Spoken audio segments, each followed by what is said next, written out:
Guys, I can't believe it, but I think this might actually work. See, all we had to do was learn from our mistakes and then work together. Everyone got to contribute something to the group as a whole.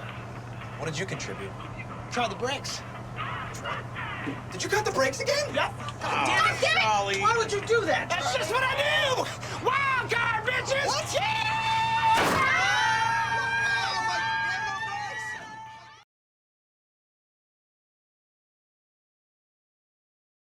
Because I think, the young people like you, I'm sick of, this fighting, constant fighting at each other's throats. And when I get called a Nazi, I'll just look at them. I'm like, okay, you're a potential target because I already know you marked me for death. You dehumanized me. You know nothing about me. You know nothing about my experiences. But please, and at the same time, like, please darken my doorstep and give me an excuse.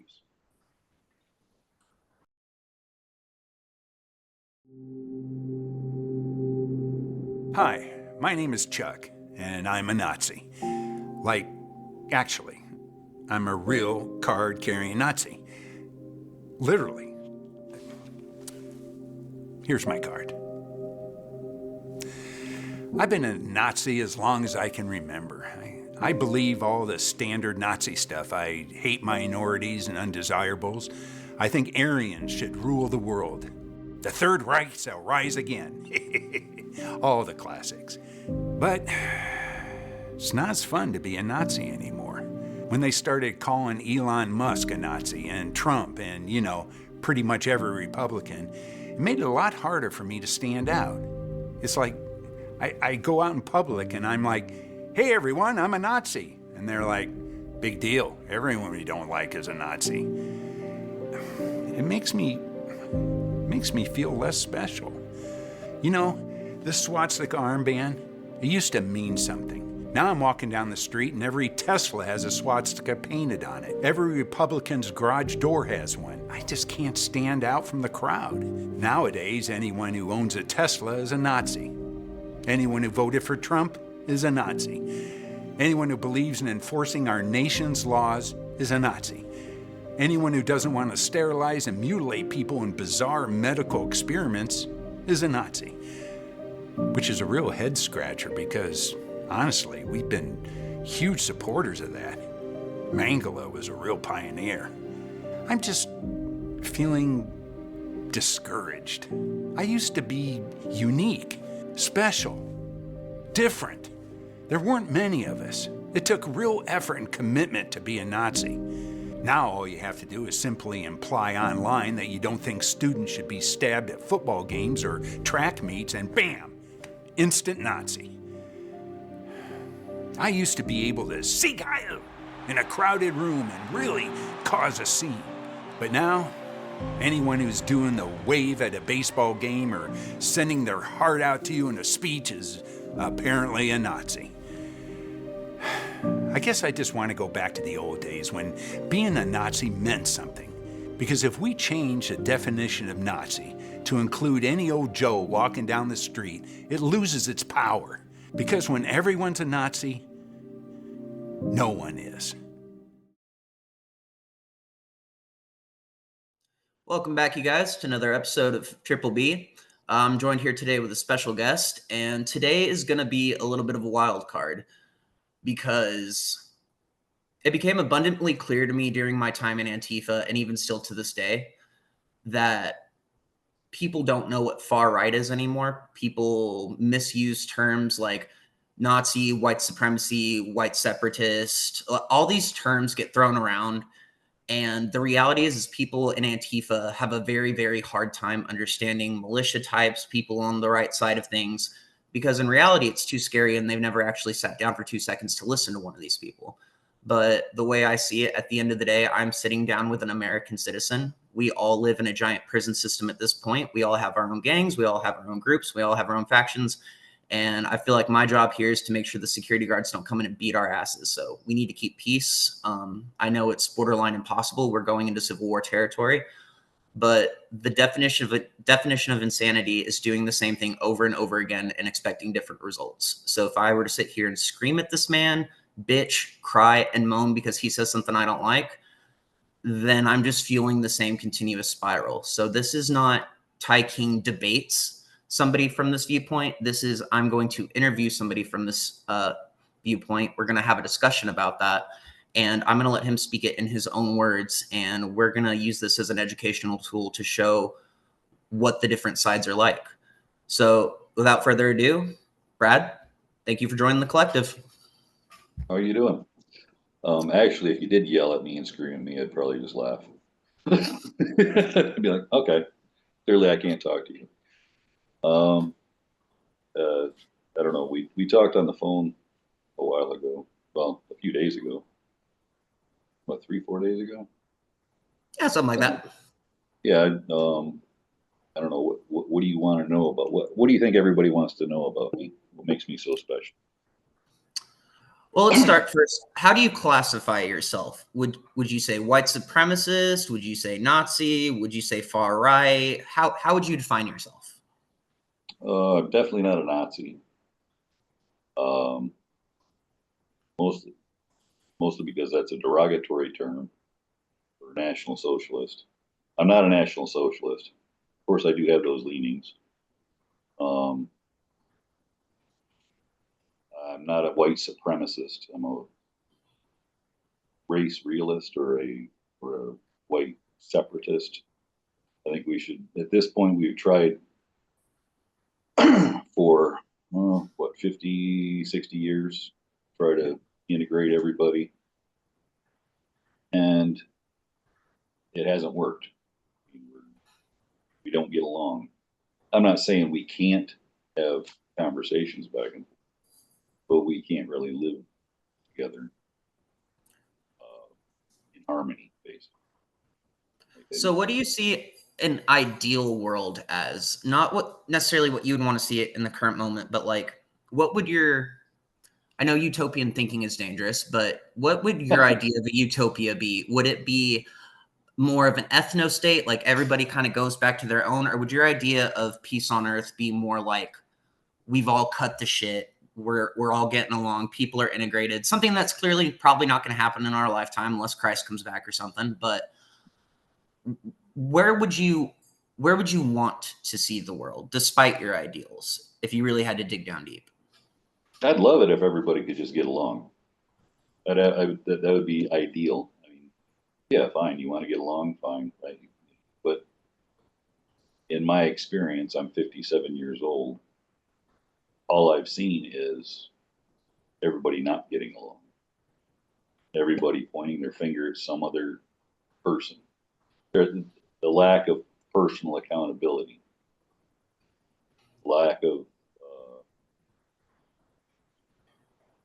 I don't know, just people manning up, I guess would be a good term. You never hear that, man up. The only place you hear that is some woman saying be a man when she has no idea what it's like to be a man. Yeah, I fully agree with that. And it's not to necessarily compare you to Antifa, but minus some of those last parts, that's really what a lot of these kids are feeling too. I mean, I was only 23 when I was involved, I think. But even at 23, that's how I kind of felt. We can't get along. We need to separate. We need to drive. It's just, like for me, I was 4 when 9/11 happened, but my grandparents, I'd spend the night at their house every weekend and it was Fox News constantly. So from an early age, like I was watching war stuff. They were friends with Rick Perry. They were very involved with the GOP. Not on a political level, but like they did donations and stuff like that. You got a late and I just start. always remember feeling so sad. Oh, sorry, what? I said you got a late start as an activist or as a subversive. And that's the thing I keep realizing, because like, ever since talking on JD, I finally had some ex-Antifa members reaching out and they're like, yeah, I did this in the 90s. Yeah, I did this in the early 2000s. And that's really what I'm realizing lately is I was so late to the party, but it's almost like, I don't know, these kids are getting sooner and sooner to snap. It's why we're seeing 11-year-olds go out with guns. The stakes have been created to be so existential. We are looking at a great replacement. The Democratic Party at its deepest roots are fully aware of white supremacist ideology, their fears. They know about literature like Bill Turner. They know the manifestos. what they're trying to do, in my eyes, is they're trying to artificially create a situation that accelerates the far right into action. Because at the end of the day, we're all being pushed into hopelessness, and they want to make everybody's apocalypse come true at once, it feels like. Yeah. No, what I meant by you got a late start is, we discussed this before. I was literally involved with the militia movement back in the early 90s. See, I was 12 when I first started because, my connections, my family connections. And we were actually out in the woods with guns, running scenarios and stuff, And training. that can't be said for Antifa. That's the thing, Yeah, is a guy like you've been trained since 12. Yeah, and at the time I was being trained by former Green Berets, Vietnam era Green Berets, Vietnam Navy SEALs. I don't know all their names, but I do remember a few. They're no longer with us, but I do remember a few guys that, and very detailed oriented. At the time, I think I could still walk through the woods and not leave a trace. Quietly through, dry leaves. I can still operate. I'm fully capable. I can still deadlift 405. I can still squat 315. I can still bench press 250. I can't do any of that shit. Yeah, that's why I told you the other day. Get to the gym. Start working out. It helps with your mind, and if your brain doesn't quit, go to the gym for an hour. If your brain and you can't get to sleep at night, go to the gym for an hour. Even if you're tired and exhausted, just go through the motions. You'll realize a lot of times when you go to the gym and just don't feel like it, you have the best workout you've had ever. It's a weird thing, but that's kind of going off. No, it's a mind-body connection. You can't have the physical prowess without the mental. You can't have the mental without the physical. Like, it's You balance. can't have the spiritual. We can't have the spiritual either Yeah. without the mental and the physical. So you can't just. It's a tripod, and everybody knows that a tripod is one of the most stable things, stable structures. It's like God, church, and family. Yep. What did they first kick out? They kicked the rung out from underneath God. Nobody went to church anymore. Yep. Then they kicked the family out. Now you're on a monopod. How stable is that? Yeah. And a lot of it was outside sources, but I could say for a lot of the people that were in Antifa, a lot of them faced sexual abuse in the church. A lot of them were abused in the church. Others will gripe about abuse, and you're like, that's not fucking abuse. But I think the devil got into the church a long time ago, and it hurt a lot of people, and it sent them onto a really bad path. Yeah, I'm not a big fan of organized religion. I've made a few posts on your thing, and you might think I'm a big churchgoer. No, I have a personal relationship with Christ. I rarely go to church, and when I do, it's like going out for me. It's like going out to eat because I'm an awesome cook. That's my creative outlet is cooking. Ask my kids; they will die to come over and eat when I'm cooking, which is every night. But I go to a restaurant anymore, it tastes like slop. I know that's because what they're putting in the food. Yeah, it's coming out of bags, preservatives. It's someone who's worked in a lot of kitchens. It's gotten less and less real over the years to where it's like, is this meat? Yeah, I don't even. And if you go look at my grocery cart, it doesn't. You're like, how do you make food out of that? Because I stay on the outside aisles unless it's very, I take care of I pay attention to what I put in myself. You have to now if you want to be healthy. Mm-hmm. If you want any semblance of health, yeah, you have to pay attention to just about everything around you. There's a lack of. Everybody's in their phones. Everybody's, getting their brain is so tweaked by scrolling and scrolling and scrolling. Do I have likes? Do I hate this person? And the thing is I never hated anybody. Well, that's not true. Hate takes a lot out of you, and to be honest, well, nobody knows my past, so I was obviously active in the militia from 12 until I was 18. Then I went into the Navy. Was there for 6 years. Kind of, I couldn't really leave the militia because I don't know if you ever got to look at anything from my uncle or look up my uncle, but his name's Mark Koernkei, Koernke. He's the man that is responsible for creating the Michigan militia unit or Michigan militia movement in the very beginning. And that's my uncle. So, you know, I I kind of was born into it. After that, I had different jobs. I was a welder and a truck driver, over the road truck driver, and then I became. You know, there's a lot of overlap in what I did because I mentioned that I used to be a bounty hunter. Kind of thinking about getting back into that, but I don't know, maybe. Then when Katrina kicked up, or Hurricane Katrina happened in '05, I was going to go down because I'm a diver and I'd be a recovery diver, recover bodies.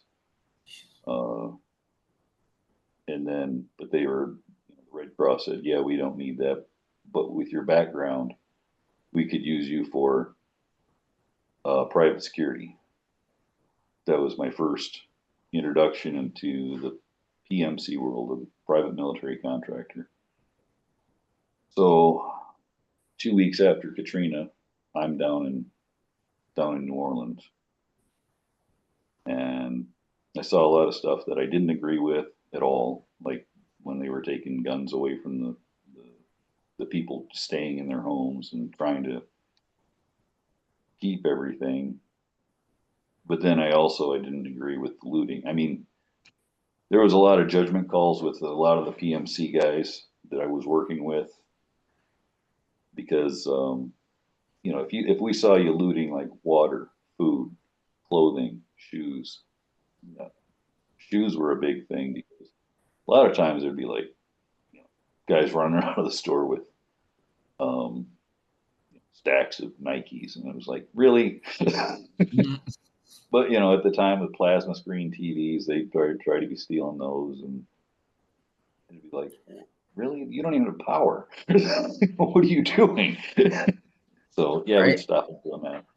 But the biggest If thing, you don't mind my ask, oh, sorry, no, you go ahead. I didn't mean to cut you off there. the biggest thing that really upset me up down there was the people shooting at the rescue helicopters, the people shooting at utility crews trying to get things going up and going again. That's what I was there, you know, stopping.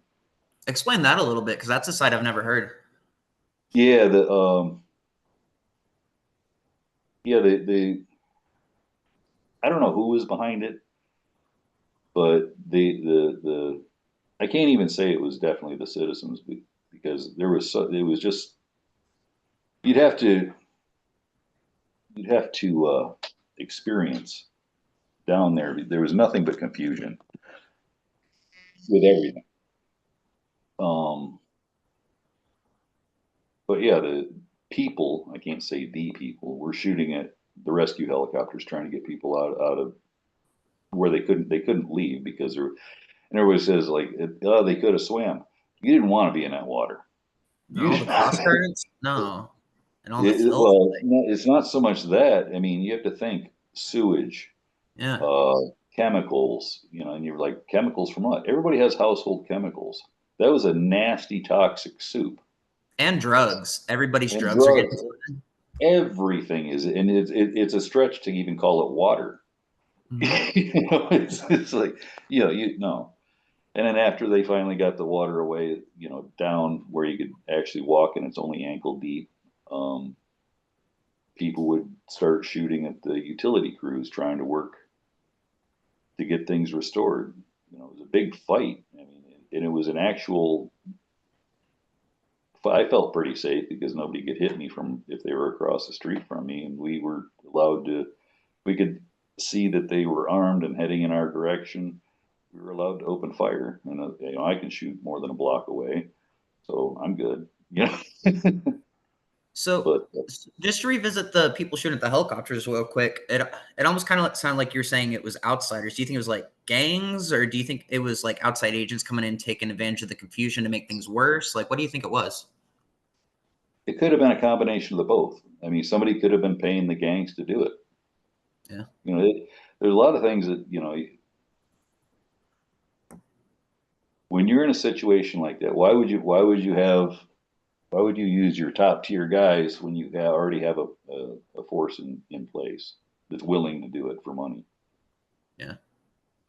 You It know, makes there's a it lot. almost no different than the riots at that point. It's like they use every situation that they can. Yeah, why would you move people in when there's people already in place?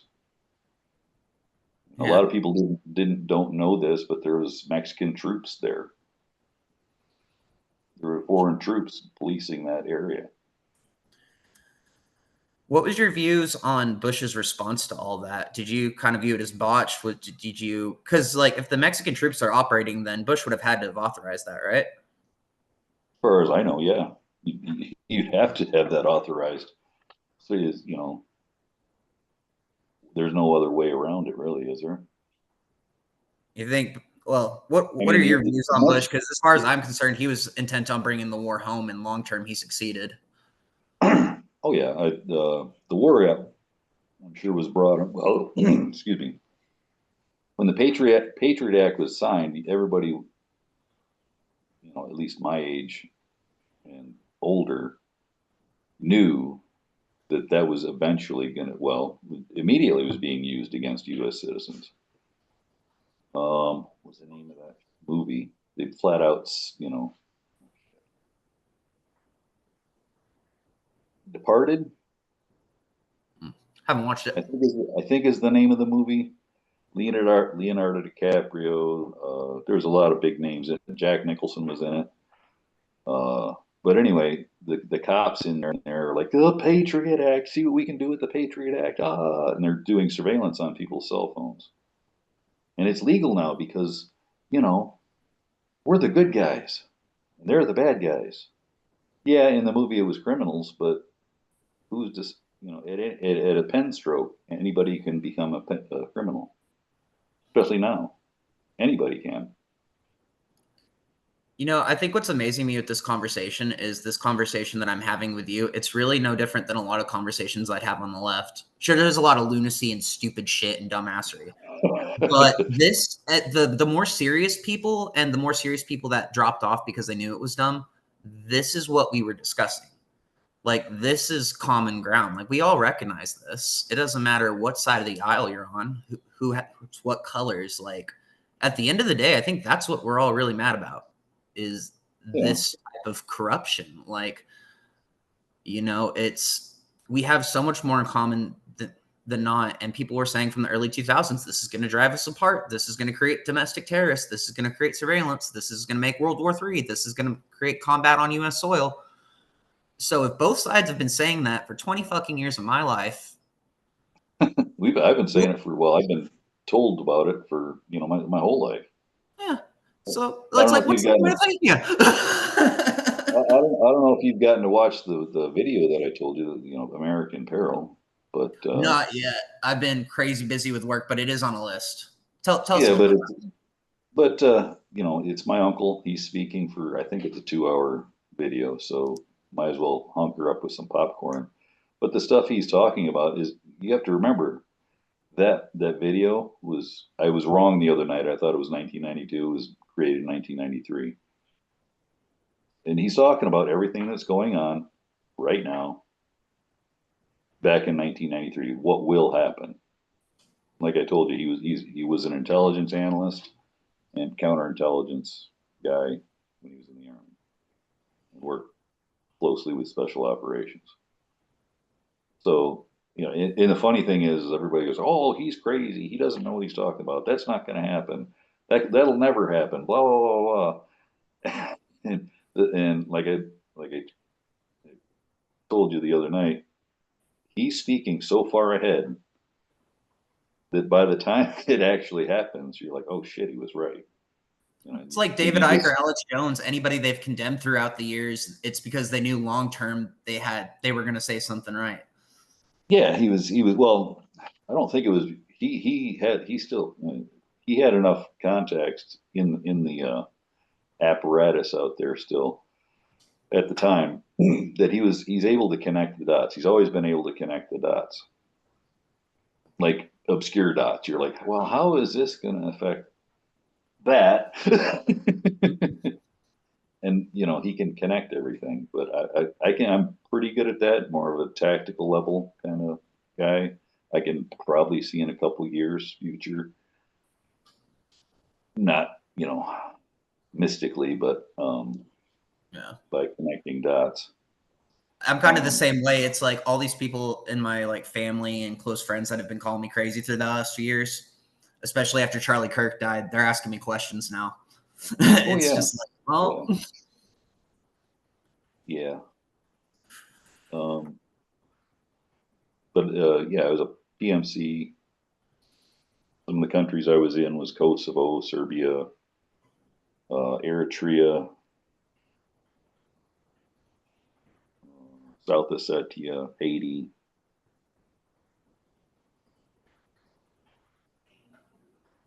Afghanistan for 3.5 years.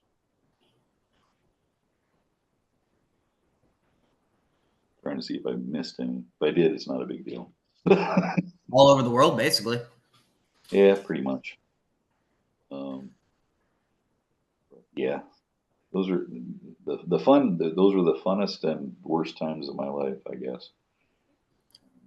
I regret never getting into the Navy. I sabotaged that so hard. Like sometimes I'm grateful because the way I did it, I can't be drafted. So I'm just like, yeah. But then there's other parts where I hear all these people in the military and their stories, and I'm just like, I know it's not all good, but at least then I would have had structure. At least then I wouldn't have been out on the streets, you know, being a junkie, screaming at the police. Like, you know, I screamed about the military for a long time, and I still have my gripes with a lot of things that are going on. But it does offer you structure, and it does seem to offer you a lot of experience that's valuable throughout your entire lifetime. Well, I didn't expect the Navy to really create an opening like it did later on in life, like with the PM, because PMCs were not really well known, especially back in the 80s. Because I graduated in 87, went right into the Navy in that same year, went in to be a gunner's mate, and ended up being in small boats. You know, my first real world operation was Operation Just Cause, 1989. And then after that, mostly drug interdiction down in South and Central America. Damn. But that one was fun. Yeah, yeah. There's a funny story. When I was in Afghanistan, when I first got into Afghanistan, the PMCs are kind of very small groups of guys, and you know, if you go to one place, you're probably going to drag a buddy with you to another, and it just kind of snowballs, and everybody's kind of heard of everybody that's in that group. But we don't talk about who was. You never find out what the person's real name was. We go by call signs. I came directly from Kosovo into Afghanistan, and it was funny because I was clean shaven.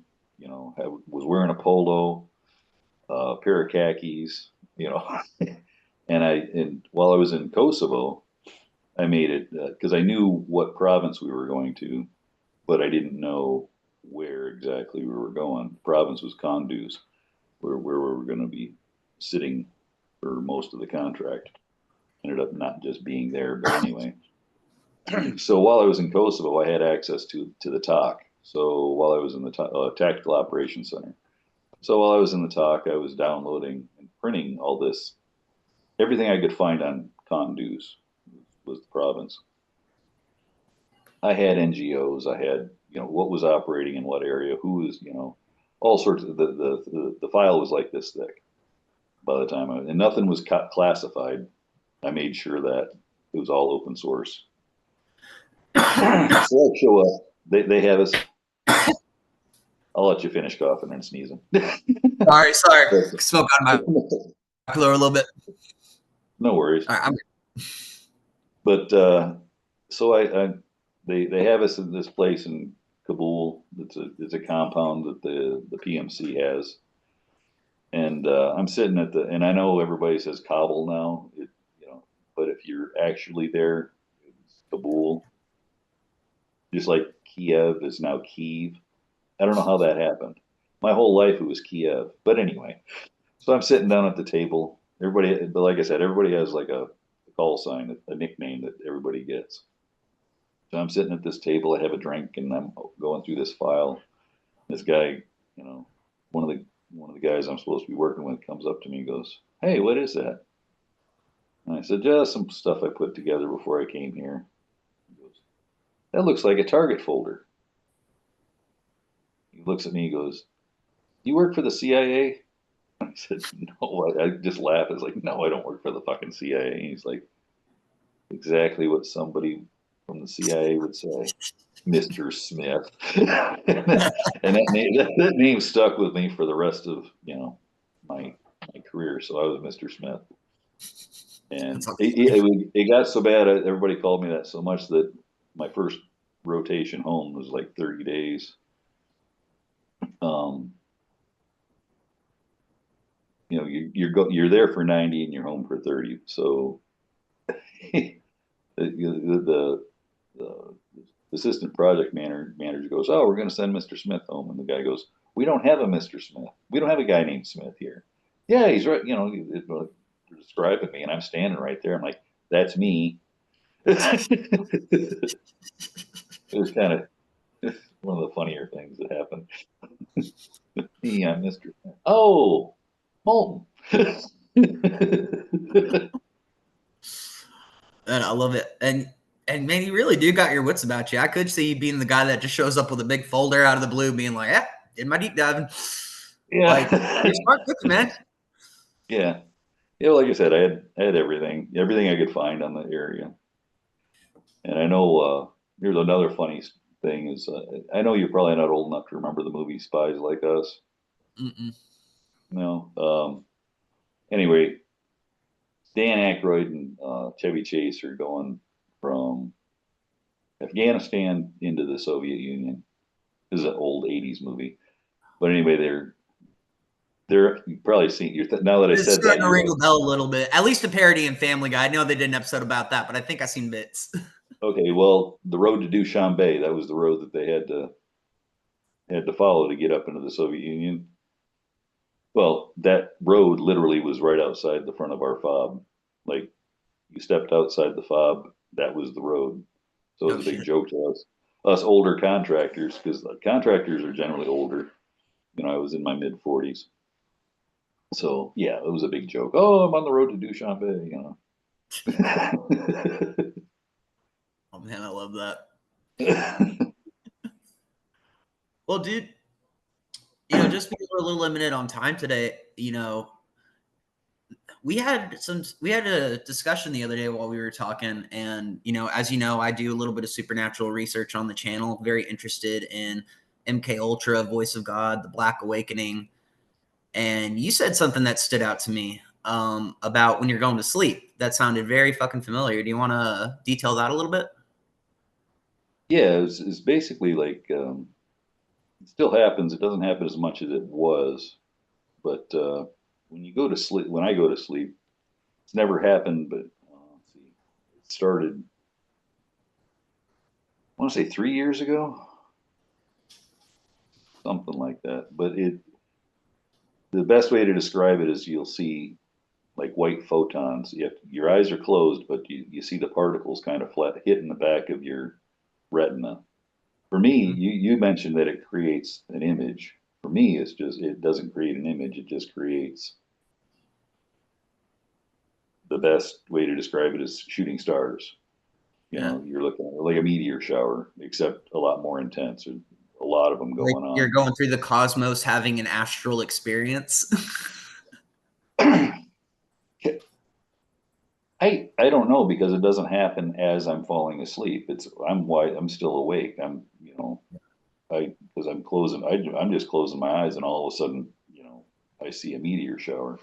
Yeah. Not And that would super happen to me bright, too. The sleep is when the eyes would come out, but especially since I had that exorcism period of Vicky Joy Anderson, I've become very paranoid about keeping my eyes closed for too long because I mean that when they were doing the exorcism and I was seeing a demon fight in me, like that was behind my eyes. Those particles, those images, they became those shapes. And then everything else was just black. It was no longer like the star field or the photons. It was creating like very vivid images. And it's really interesting to hear it from your perspective and coming from where you are, because a lot of people in Antifa have had these experiences. I've had these experiences. Larry's had these experiences. Vicky Joy Anderson has had these experiences.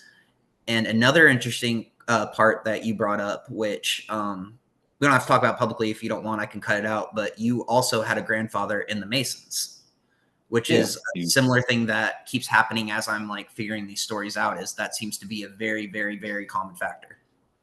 Well, my grandfather was a 33rd degree Mason, and my dad was a Mason as well. Well, he's still alive, so I'm assuming he's still a Mason.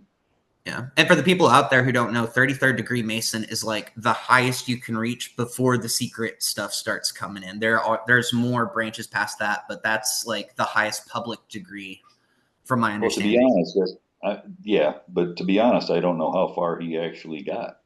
Like I told you about the courtroom thing with my grandpa. Where he sat in court, I was looking at 5 to 10 years, and I didn't even get a fine. The judge said, "Oh, well, this is over." It was kind of, it's not they control the city, but they have the cheat codes for the city. It's the hand signals, it's the winks, it's the shakes, and then that just unlocks everything. It's like God mode. Yeah, exactly. But at the time, I didn't. I knew he was a Mason, but and I knew he was 33rd degree, I was in my early 20s. I did something stupid with a firearm. I didn't pull it on anybody. I did, I got pulled over. The cop saw that there was no,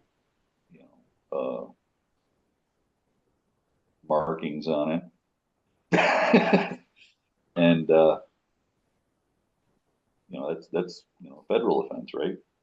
But anyway, he goes into court with me, and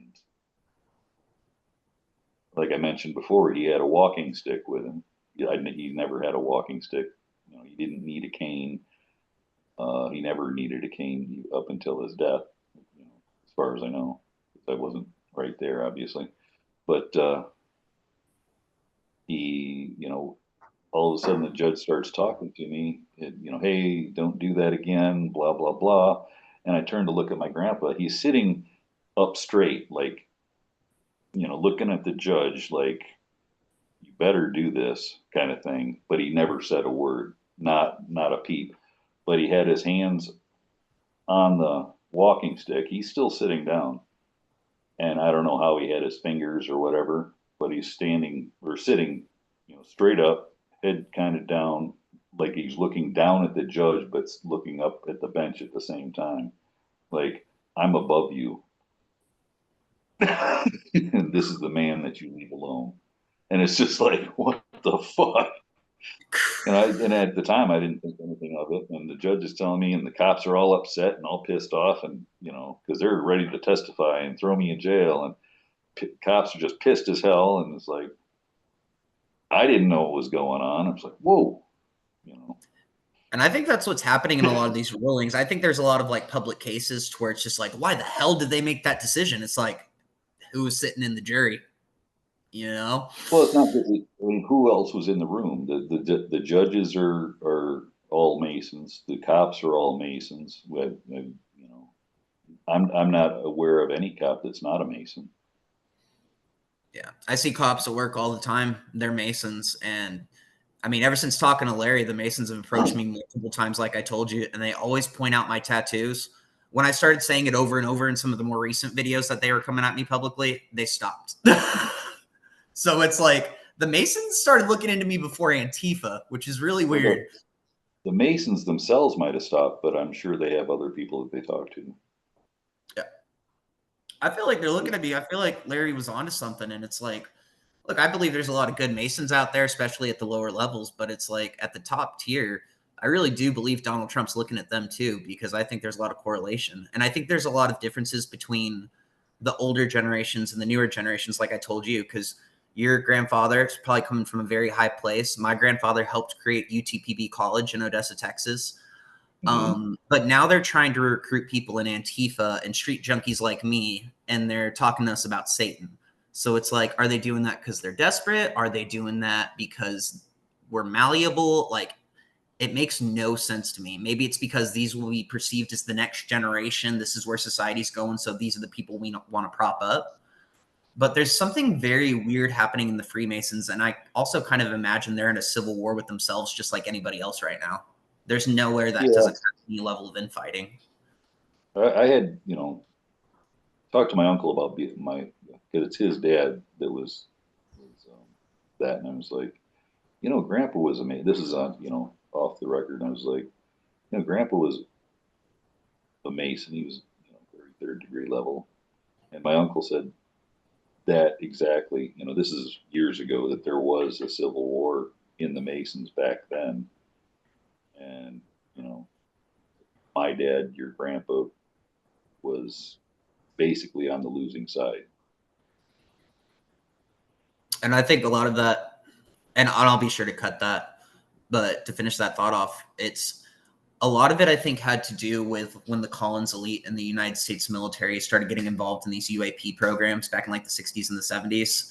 Once they started gaining access to this technology, a lot of it, they realized it wasn't just they couldn't just get into it with technology. Once they started busting out the occult and all these practices and psychedelics and all these things, what have you, there was infighting within the Collins elite and these other groups, because essentially a lot of the people that started that were Christian, and they started questioning very heavily. They're like, this is very much starting to feel like Revelation. We kind of feel like we're talking to Satan. Why are we getting all these patterns and symbols and schematics back? Like, is this worth it?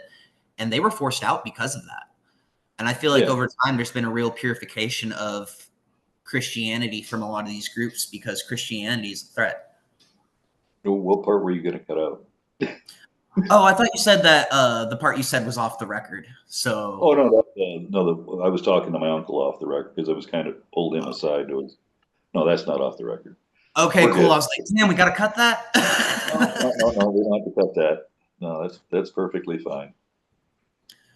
So, as far as you're having these particles behind your eyes for the last 3 years, what are your dreams like? Actually, I don't remember a lot of my dreams. I think that might be part of my brain trying to cope with, I don't know, 10 plus years of combat. But when I do remember my dreams, it's like having a future scene play out. Very vivid. I think I discussed this with you, but once it starts, I recognize what's going on. There's no way to stop what's going to happen. It's like, oh wait, in my head, I'm like, oh wait, I've seen this before. I know what's going to happen. Even if it's something tragic, even if it's something I say that's going to just tear somebody apart or whatever, there's no way of stopping it. Yeah. It's like, or if it's somebody getting hit by a car, which has happened, and I'm seeing it physically, I know I could stop it, but I can't. Like I'm close enough that I could stop it or do something. But once that scene is done, it's like I'm freed up to be able to do what needs to be done or whatever. It's like vivid deja vu. It's not just, oh, the cat's in the corner. No, it's a whole scene. it could be a 10-minute long scene. There's a predictive element to it, and I think that's really the satanic element of it, is because this isn't knowledge coming from God. Like, God is not giving you future premonitions here. The United States government has algorithmic predictive technology that, whenever the New Jersey drone thing happened, the thing that happened all over the world with all the orange plasma orbs and the drones in the sky and all that, there was a guy who predicted it, and I think his video was called 30 Days to Invasion, 33 Days to Invasion, something like that. I'll have to go back and find it. But it was supposed to predict the stock market, right? And where it was going to go. But then all of a sudden it was saying Donald Trump is going to go on Joe Rogan in November of so-and-so. And then 30 or so days from that point, there's going to be an alien invasion. And it predicted it almost right down to a T that Donald Trump would go on Joe Rogan. And then the UAP event happened. And essentially, he went really deep into these videos saying that now with all of this predictive technology, they can essentially track which podcaster is going to talk to who, what kind of social effect it's going to have, how it's going to broaden out across the world. And essentially, they're predicting the future at this point. So when we're seeing these things in our heads and our dreams, I really feel like it's a meshing of that technology, because before all the weird stuff started happening with my algorithm and I was getting demonic videos, and I would get like videos recommended to me with like my name, my social addresses, relatives' names, and it would be like demonic content. That started the day after I had a dream. I had a dream because I hate technology, and in the dream I'm freaking out. I'm telling my husband like, oh my God, my computer's been hacked. My computer's been hacked. And the face of Shamrosh, the entity I saw on psychedelics when I left Antifa, was flashing in the screen, and it was blue and yellow and red, and the pixels were flashing, and there was demonic symbols. And he's like, what the hell did you do? And I'm like, I don't know. I clicked the link. I shouldn't have opened it. The very next day I woke up, that's when my YouTube got creepier than shit. And it never stopped until I had that exorcism prayer with Vicky Joy Anderson, which is why I reached out to her during the summer. I tried to take 2 months off from the channel, give myself a break. And that was the most attacks I've ever experienced in my life. There were shadows in my home. There was voices in my head. The dreams were getting crazier. I was being raped by my relatives in the dream. I was being tortured, abused. I would go to jail in the dreams a lot. And one night, a couple nights before Vicky Joy, there's a shadow being. There's a djinn. And I'm at the Odessa College swimming pool, which is one of the places I learned how to swim as a kid. It's very deep water. I'm very... what's it called? Thalassophobia. Like, I hate that shit. So I'm in there, the water is black, and it tells me to go into the water, and I dive down, and there's like a shelf down there, like a big old flat part before it dives deep into the water. And there's golden coral and fractals coming out of it. And I rub my hand across it, and I scrape my hands, and then it turns into 3 golden coins. And I take the 3 golden coins up to the shadow being, and I present it to him, and then I wake up. And things have just got weirder and weirder, but it's almost like it's training me in these dreams. It'll take me out of the prison. It'll make me do things. And then I go back into the prison in another dream.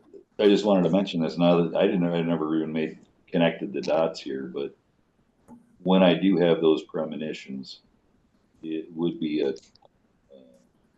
some sort of trauma is happening during, like I mentioned, somebody getting hit by a car. That's going to cause some sort of trauma. It's trauma-based programming. It's what they do to the kids at Epstein's Island. That's how they summon this shit. They don't just rape them; they torture them and they put them through hell, and then they summon things. Yeah. Well, did you ever see pictures of the Epstein Island, the temple, basically? Oh yeah. And now that's all flat, apparently, from what I heard. That's all been flattened, and that's nothing to see here. And I mean, it's all Nephilim worship. The stripes on the outside, the golden dome on the top. And the pyramid. And yeah, I believe that they were sacrificing these children to entities because they had access to the top powers in the world. Blair White, I keep saying, did an amazing interview with an Epstein survivor, and she drew the reptilian form that Epstein turned into. And you can call her crazy if you want, but it adds up to a lot of other shit that's been said and experienced by these people. Like, this is where the alien contact is coming in. They're sacrificing children. I don't care how crazy it sounds. They at least believe they're doing that. They at least believe it, and there's a power to believe it. Well, that's the thing, is you don't have to believe what they're doing, but they have to believe, and will do there was another thing that when I was younger, it was like, you know, you watch these horror movies. I don't believe, you know, somebody's getting sacrificed. I don't believe you. I don't believe you. Well, it doesn't matter what you believe. It matters that they're going to sacrifice you for your belief or for their belief, not yours. They don't care what you think. Yeah, it doesn't matter if the adrenochrome makes you live forever. That baby blood's getting drunk. Yeah, exactly. You know, they're gonna do what they do because of their beliefs, not yours. They don't care about your beliefs. You're nothing to them. Yeah, Man, I never made that connection. I was like, oh, wait a minute, all these deja vu points in my, because it's been happening forever for me, are all trauma based. Either I caused the trauma through, you know, what I say to somebody. Granted, it might be totally true, but maybe they weren't ready to hear the truth, kind of thing. Because I can be brutally truthful with somebody. It's like, yeah, especially if you piss me off. But kind of fractures your relationships a little bit when you do. sometimes, but a lot of times it's like, sometimes people really just need it. It's like, you're a fucking idiot. This is why. Boom, boom, boom, boom, boom. And then it's like getting smacked in the face with some clarity. It's like, oh, you just fixed me. Some people can be fixed like that, you know, but most people these days can't be. And I think mostly it's because everybody's been programmed. And I watched a short video about this the other day. It's like if you can be, for lack of a better word, triggered by a word or a couple of words, you've been brainwashed. Yep. There's no other way around it. And this guy, what's his name? Chase something. And he's I forgot what it's psychology. He's study of some sort of, I think it's interrogation and everything else. Literally brainwashing is what he's good at. And he's flat out said, if you get really upset and can't rationalize after somebody says a couple words to you, then you've been brainwashed. So anybody that's been, it works on both sides. So if I get called a Nazi and I flip out, no, I'm not a Nazi, blah, blah, blah, blah, blah, I've been brainwashed. Or if, you know, I call you, I don't know what would trigger an Antifa guy. Faggot. Whatever, you know. Well, I don't know how that works because I've heard Antifa guys call people faggots too. I've heard him call black people the N-word. It makes no sense. Yeah, it's like, I can't, like, I could never get behind a group like that doesn't maintain some sort of, I don't know, Coherency? consistency, I guess. Yeah. Like, you're against all this. An intellectual villain. I can at least look back to old communism and be like, okay, this is abhorrent. But there's an intellectualism there. Here, it's really a demonstration of what the United States college system has done to kids. Like, this is like the lowest level of education. It's all ideologically leaning. Like, these kids have no idea what they're talking about. And I dropped out of college after 1 or 2 semesters to do cocaine and pop Adderall. And I knew more than them. Well, I never went to college, so.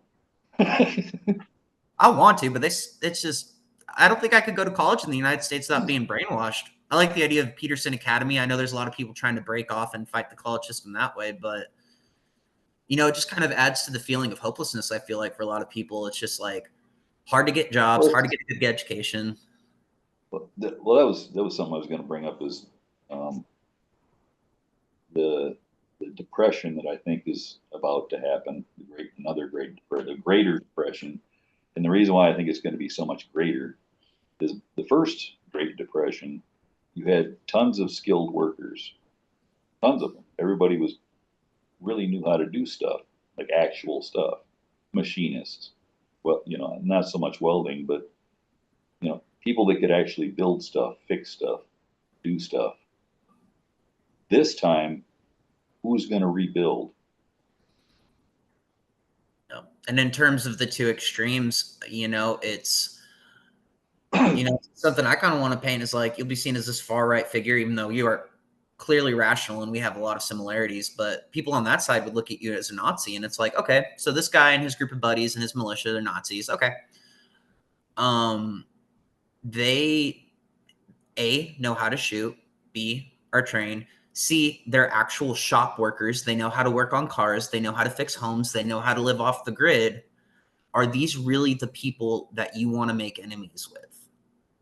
Yeah, Like, come pick a fight. like that's a big part of why I want to talk to you, because I talk to you and I'm just like, dude, these kids don't know who they're picking a fight with. It's so freaking ridiculous, when in reality we could sit here and we have all these commonalities in the world. We've had very similar supernatural experiences. We both fucking hate Bush. We both want to see a better life where we can all get along. We want to stop feeling depressed. We want to stop feeling angry. We both realize that we got a little bit of a demon in us that affects other people. That it's not worth picking a fight with a guy like you, like, No, you probably don't want to pick a fight with someone like me.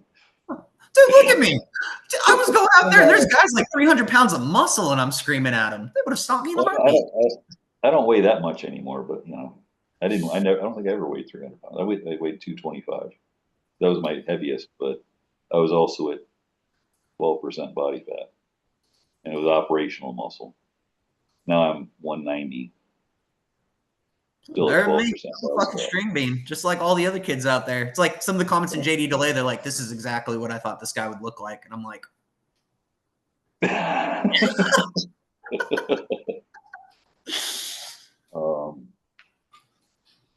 but yeah, I know we're not going to agree on everything, but at the same time, I don't want. The other thing is, I certainly don't want a civil war, because if this pops off, I might get along with a few black people, but that doesn't mean I'm going to get along with all of them. And I'm sure they're going to use that as an excuse to come try to kill me. I love all the black people in my life. I'm still labeled a Nazi. It's like they don't care. Well, no, what I'm saying is, if the Civil War pops off like it is, think about the last at least 30 years.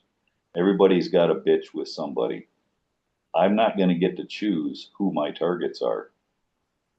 I don't get to choose, other than my real close friends. And that's all I got to really count on. That's the same mentality on the left. It's, people are going to go to their families, to their friends, to their tribes. It's like. But even now, families are busted up. Yep. So who are you gonna trust? And like I said, there are people looking for an excuse for a race war. Okay. Do I want one? No. I want everybody to get along. I know it's not realistic to do that, but that's my own beliefs. But if I'm trying to get along with somebody, and all they see is race, and there's a lot of them out there, not just on the whites. There's a lot of blacks out there. They are looking forward to a race war, not knowing what they're going to get into. Yeah. And it's not even just black versus white. A lot of the black people got a beef with the Mexicans. Like I said, it's different than a prison. Yeah, exactly. It's no different than. But that's my point. Is like, are you sure you want this?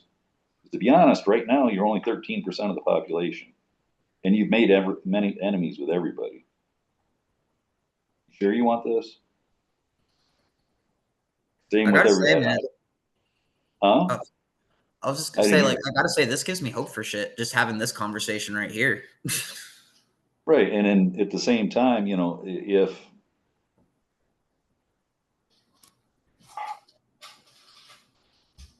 an Antifa kid, if came up to me and said, hurt or whatever, I'd offer, hey, I know how to patch a hole. I'll take care of you.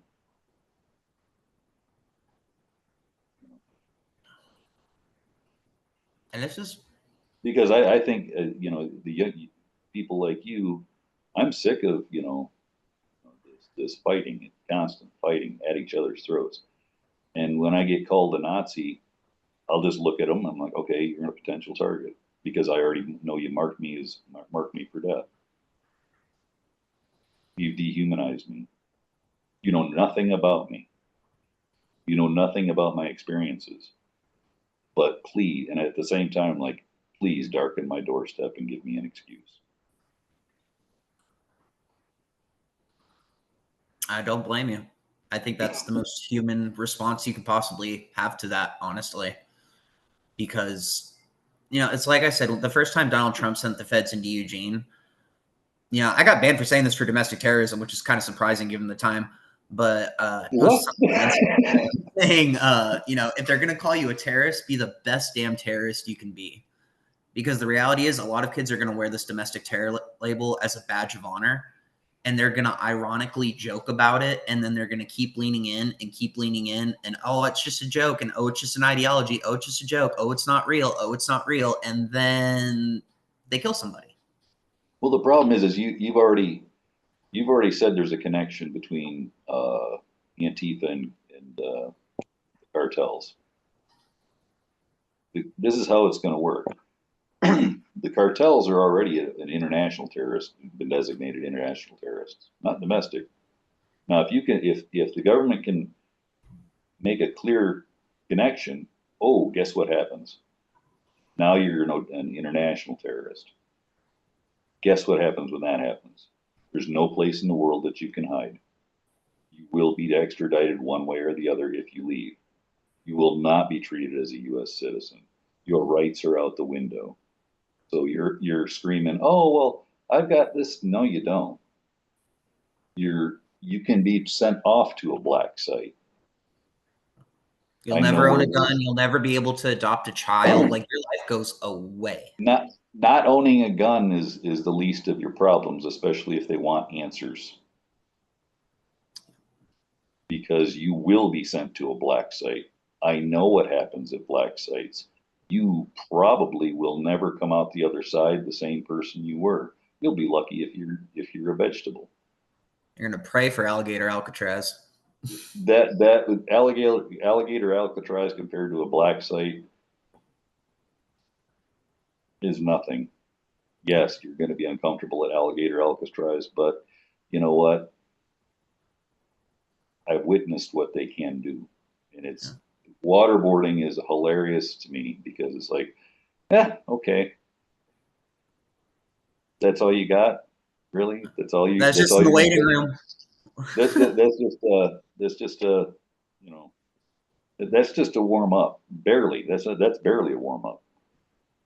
And there's a lot of people this time right now. Like, it would become something very similar to like Abu Ghraib, which I don't support torture. I don't support of what happened, but it doesn't matter what I support. What matters is what's gonna happen. Yeah, it's not what I don't support what I was witness to a lot of people that certainly didn't deserve it, but I also was one of the guys picking targets up and whatnot, identifying them, going in and getting them, or taking them out. I didn't necessarily agree with everything, especially after the fact, because when you're caught up in that, that's a bad guy. Go get him. Here's the and even they'll even have a list of why on the government side. They'll even have a list of why, but you never ask yourself, well, where is this information coming from? Mm-hmm. It's kind of like Waco. I don't know if you're familiar with what happened there. Oh, yeah. Everything was okay. So everything was through all the public got was crap from the FBI. They were the officials' order of what was happening and who said what and what happened first and blah, blah, blah. Well, my first question is, why did the ATF show up there? Oh, well, it's because he's abusing kids. Well, that's CPS's job, isn't it? And they had already been there 3 times. Since when is ATF, in charge of child abuse? Right. And at the end of the day, it allegedly. all came down from the Clintons, because what did they do after Waco? They started sending messages to all the churches. Don't you ever think about breaking away from the government? They sent warnings to the militias. Don't you ever think about creating your own compounds? That was the Clinton administration sending a fucking warning through a burning building, federal agents shot, kids killed. Like, that was a crime of the Clintons. Like, yeah, David Koresh was a criminal too, but they used that. Wait, are you sure he was a criminal? What did he What's do? your views on David Koresh? Let's go into this a little bit. Well, I'm not sure because who do you get your information from about David Koresh? Where is it all coming from? Yeah, I know he had, there was some sketchy shootouts that he had with the former leader of that church, and I think he did time for it. I'm not sure. It's been years since I've looked into that. But other than that, what did he do? And the other thing is, why couldn't they pick him up in town? Like, he went to town, I think, at least once a week to do the same thing, to go to the post office or whatever. Why did they have to do the raid? I want to make a scene. Yeah. And they had to burn all the evidence because they waited for a really windy day, poked holes in the side, sprayed tons of CS in there. I don't know if anybody knows this, but when CS combusts, it turns into cyanide gas. Really? Yeah. That's why when you see the pictures of the kids that are burned up, they're in that back-breaking bow position. Their muscles were literally spasming so hard that they broke their own back. Holy shit. That's why when you see those bodies of kids that were in the quote unquote bunker, that's what was happening to them.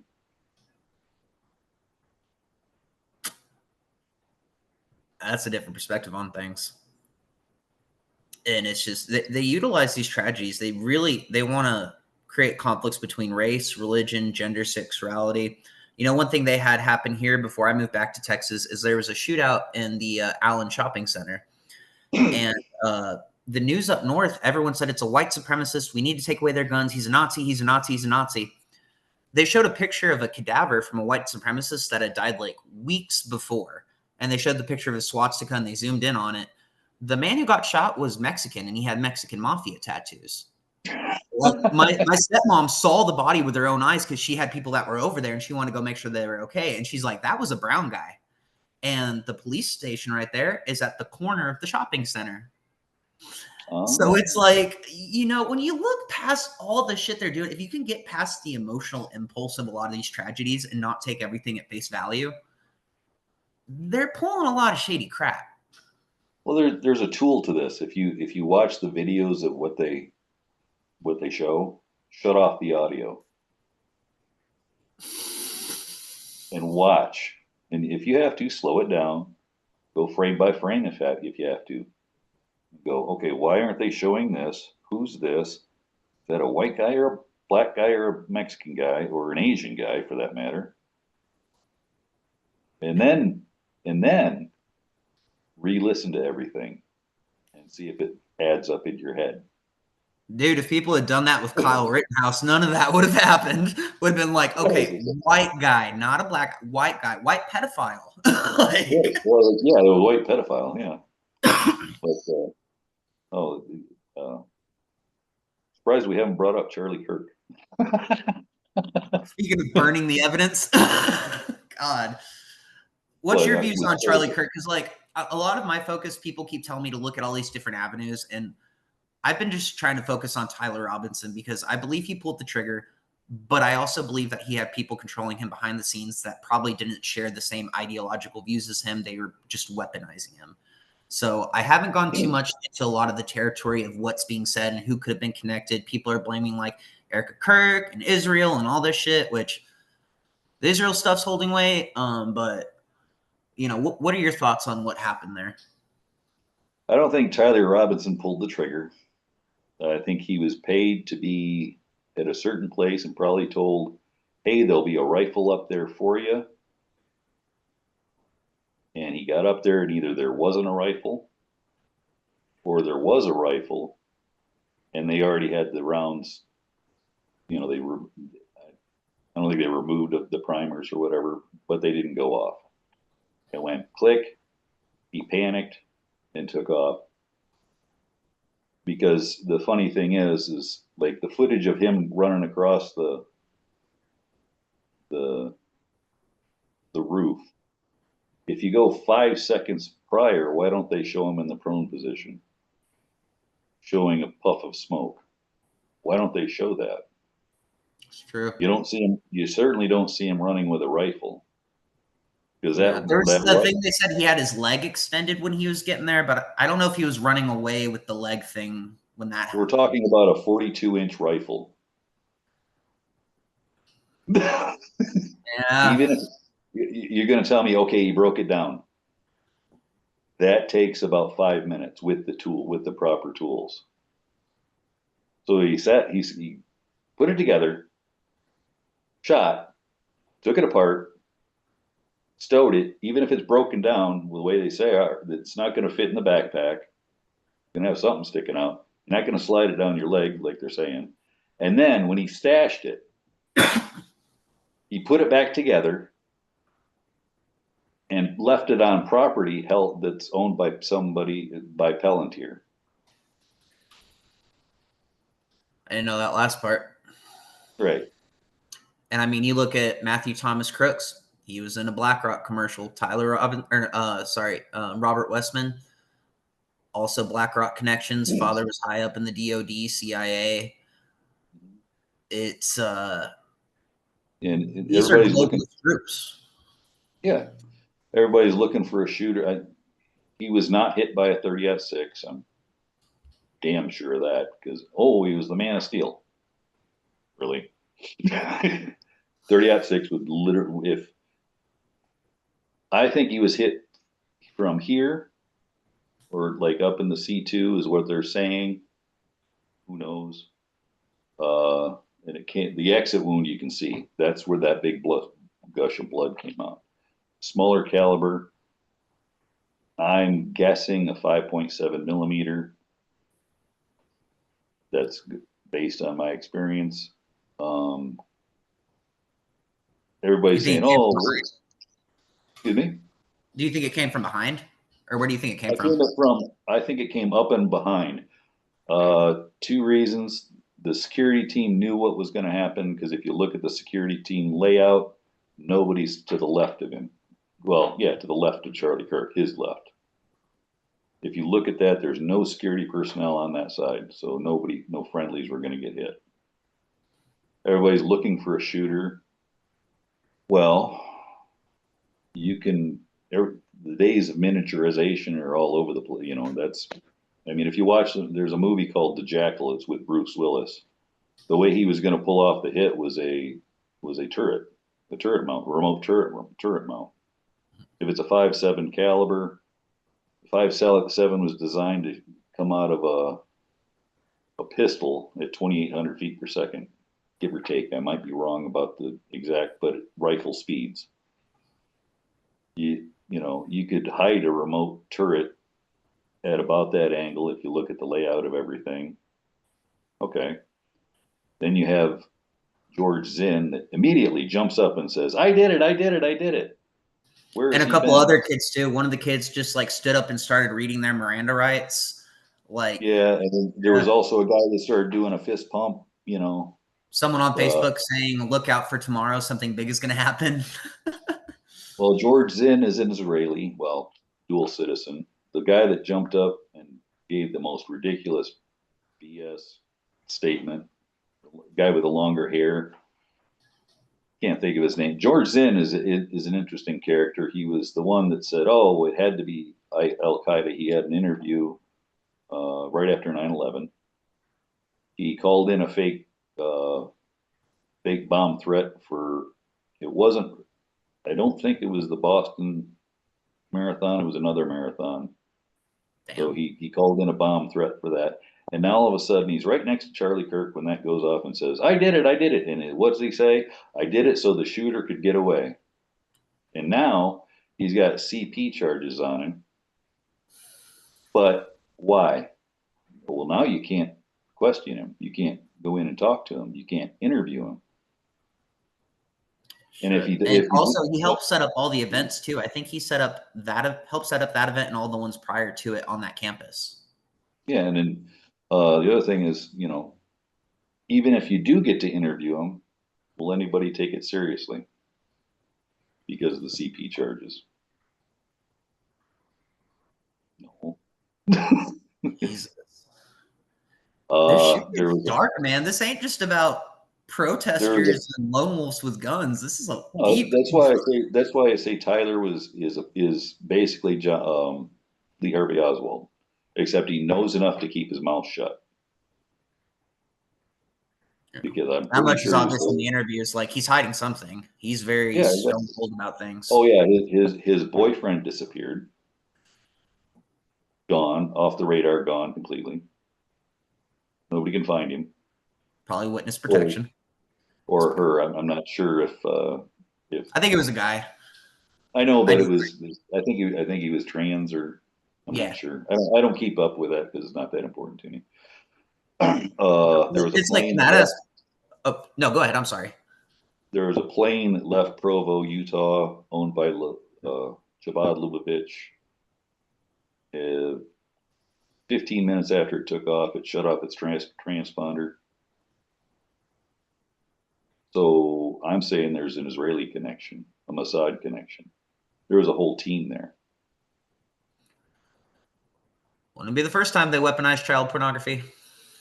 No, it wouldn't be the first time that they had, carried out hits in the United States. Erica Kirk is another, weird thing. I think she was just his handler. Yeah, explain that one, because like that's the Eric Kirk Avenue. Like I said, that's not one of the ones I've gone down yet. Like I said, I've just tried to keep my focus on Tyler Robinson. But explain a little bit of that perspective to me. Well, Erica Kirk. Well, I forgot her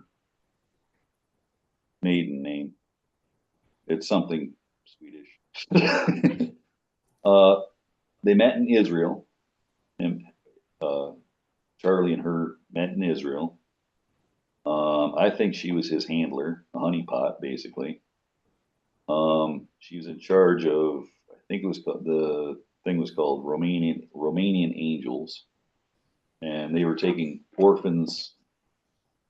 They were charged with taking orphans from Romania and trafficking them. That's why she's no longer allowed in Romania. Really? Yeah. On top of that, if you look at Erica Kirk, she was Miss Arizona, and then take a look at Charlie Kirk. I hate to be that guy, but I kind of thought it too. Like, love is love, but I have kind of thought that, like, yeah, she's smoking hot. He's kind of a dork. I'm not saying he's a horrible looking guy. He's not really horribly deformed or anything, but he's not. Like I said, he's not horribly deformed, but you would not expect that caliber of woman to be with Charlie Kirk. By the way, rest in peace, Charlie Kirk, and anyone getting bitchy and mad out there. I'm sure he wouldn't mind us talking about that. No, I don't think so. But especially if you do get all the answers after you die, then he'd be like, that bitch. Fucking knew it. I knew it. Charlie Kirk was breaking away from the All for Israel thing. He was like, if you look at, Candace Owens has brought this up, and plus it was out before Candace Owens brought it up. Not a big follower of Candace Owens. I think she's a limited hangout for a lot of stuff. Yeah. But there's too many fingers. And there was Netanyahu the day after Charlie Kirk was killed. We didn't do it. We didn't do it. We didn't do it. We didn't do it. We had nothing to do with this. Oh yeah, there was one other thing that really gets my goat is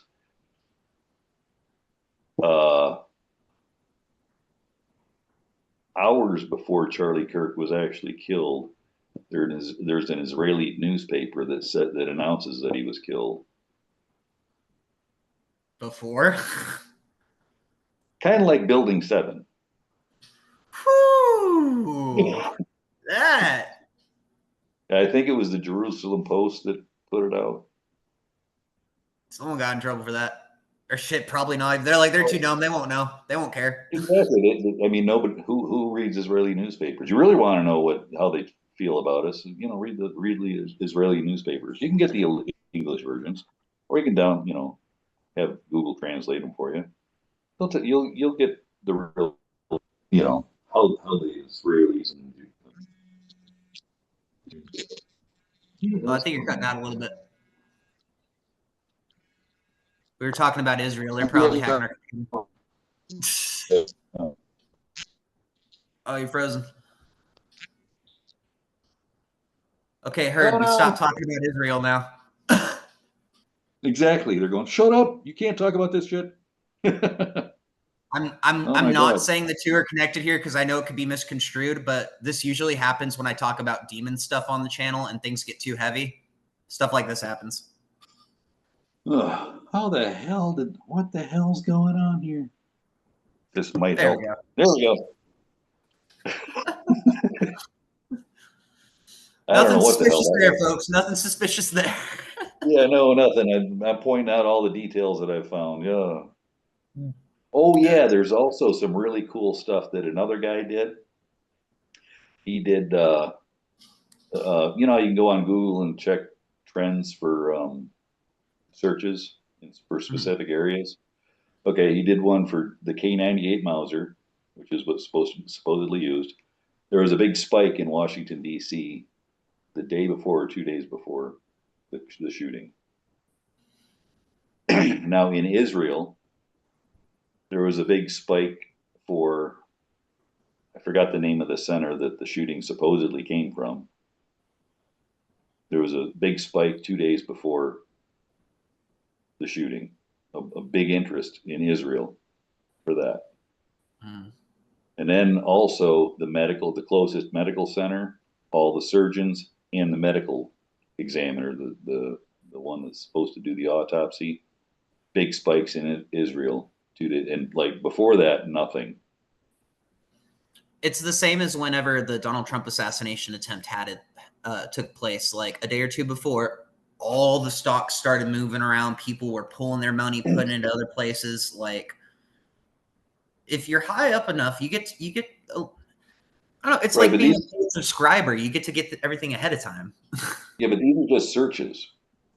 They aren't, what's happened. These are the searches. Like people are all of a sudden super interested in this hospital in Utah, and the surgeons, and the medical examiner. The other thing is, why haven't we seen the autopsy yet?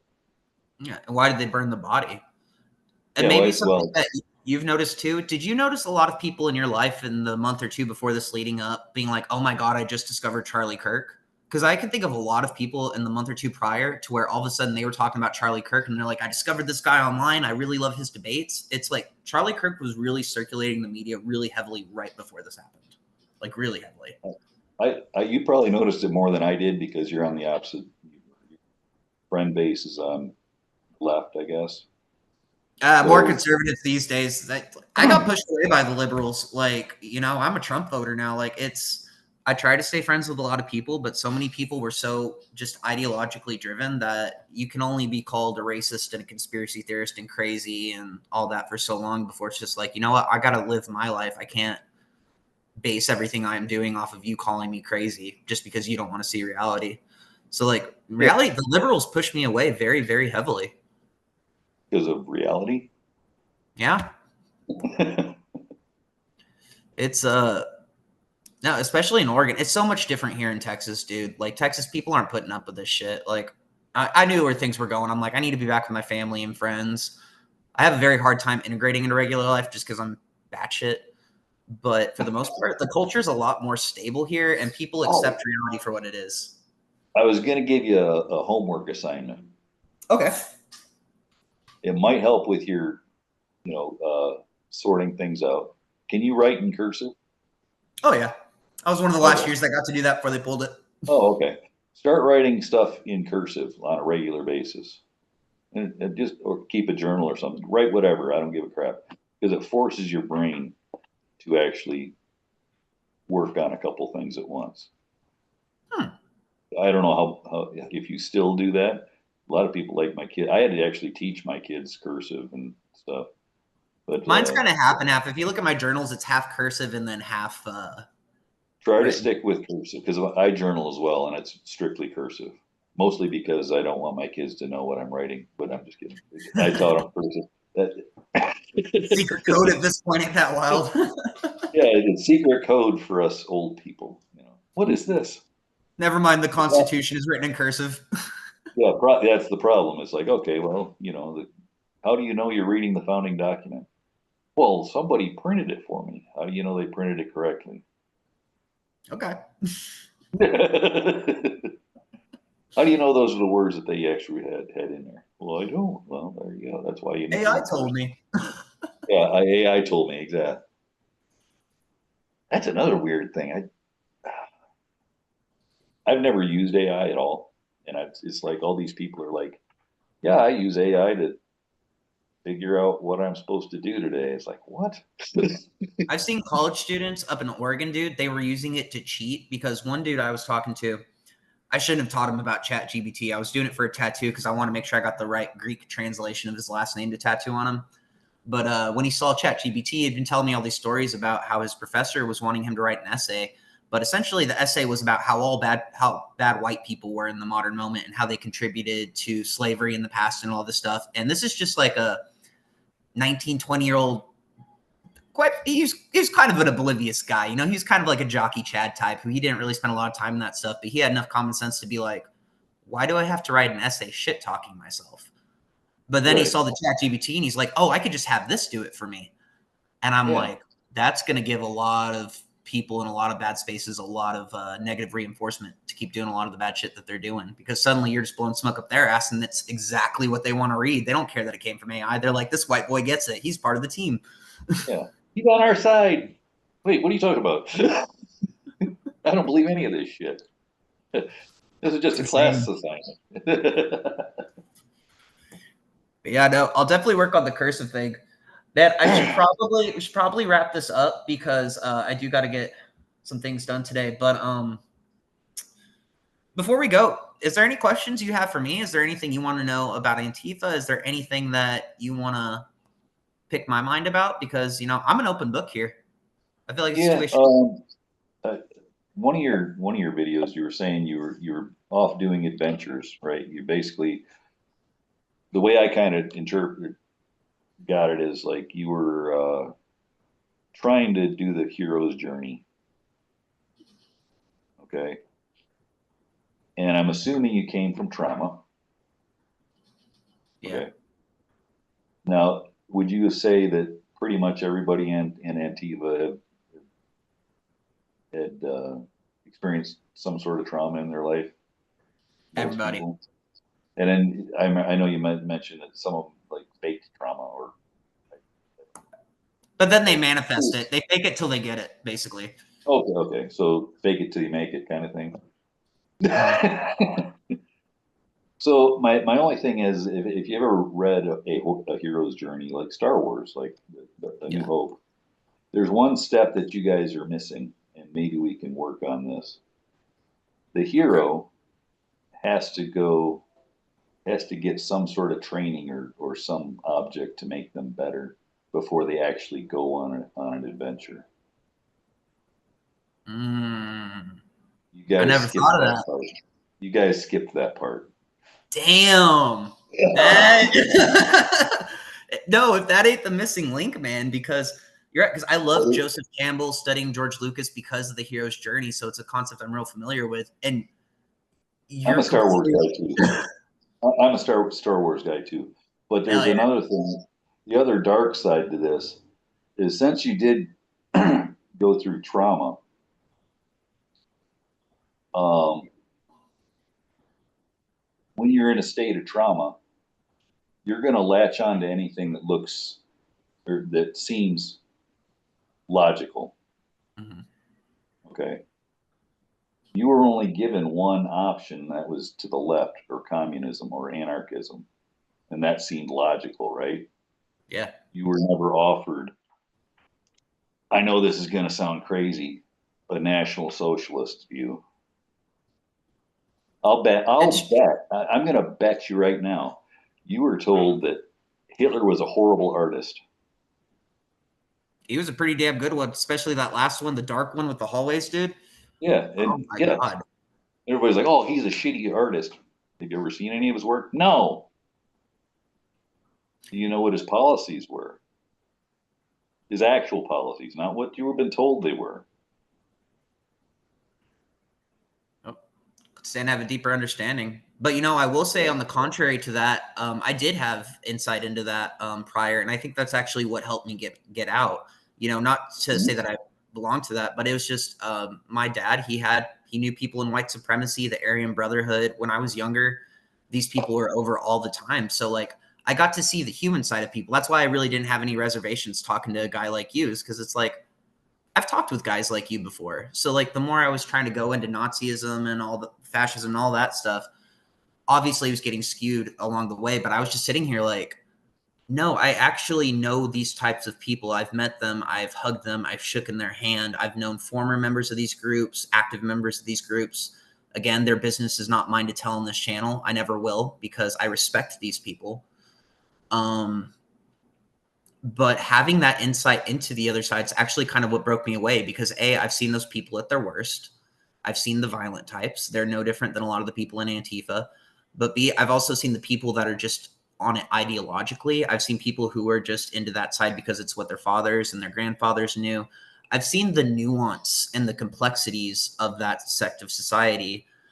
So like for a guy like me, that's really what pissed me off, is I know there's so much nuance to the world, but dealing with a group that I thought had all the answers, but they don't have any semblance of wanting to understand sophisticated concepts or nuance or stepping into somebody else's culture, whether it's you agree with it or not.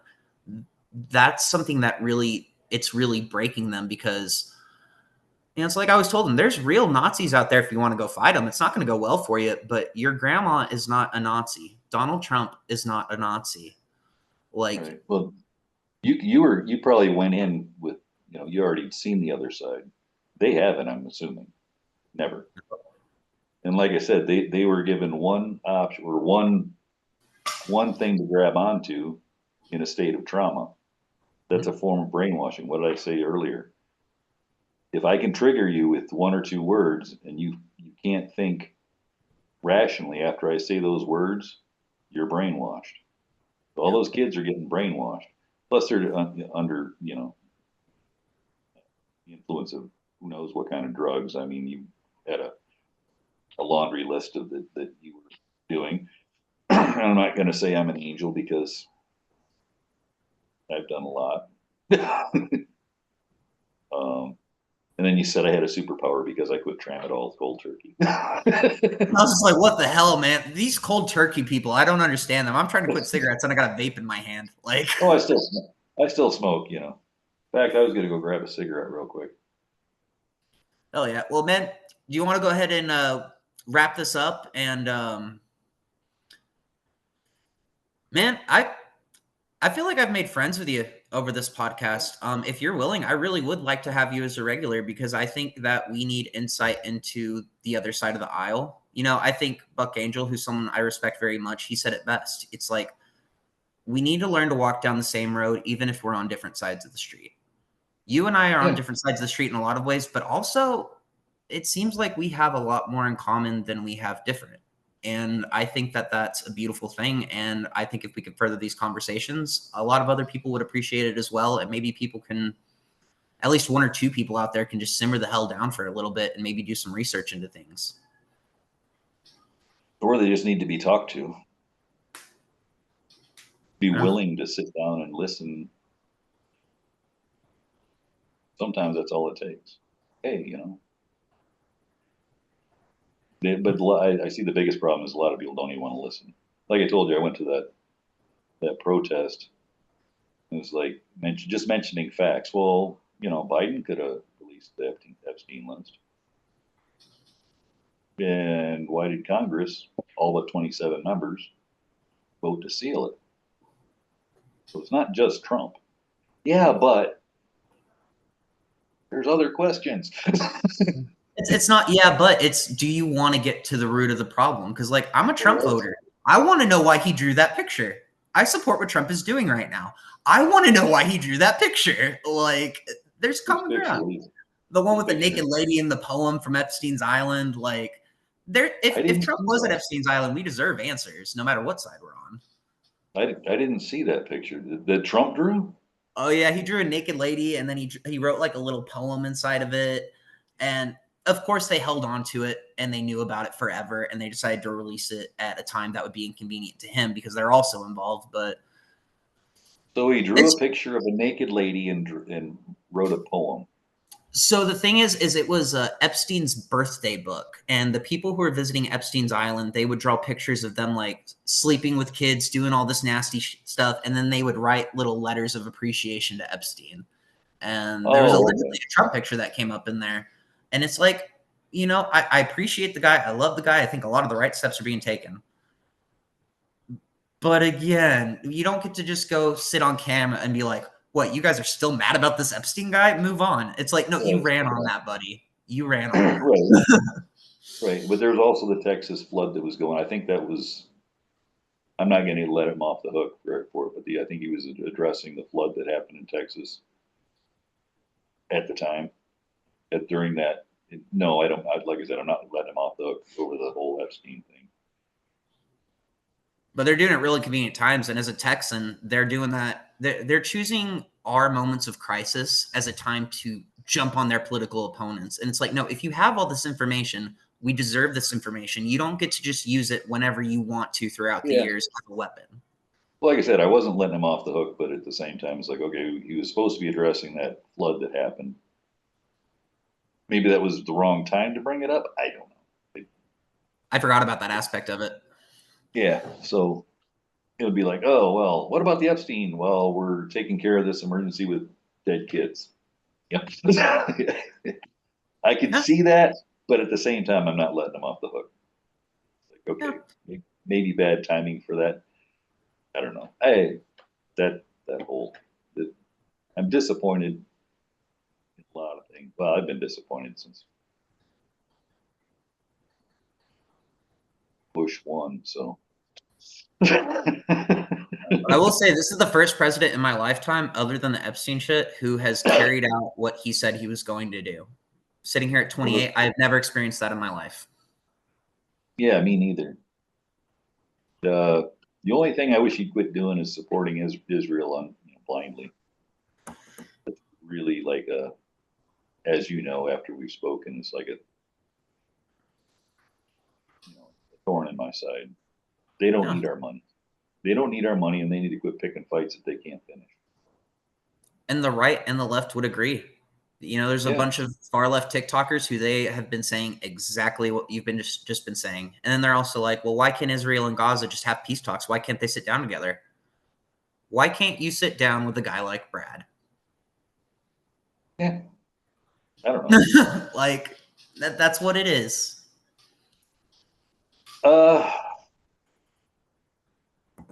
Yeah, I guess.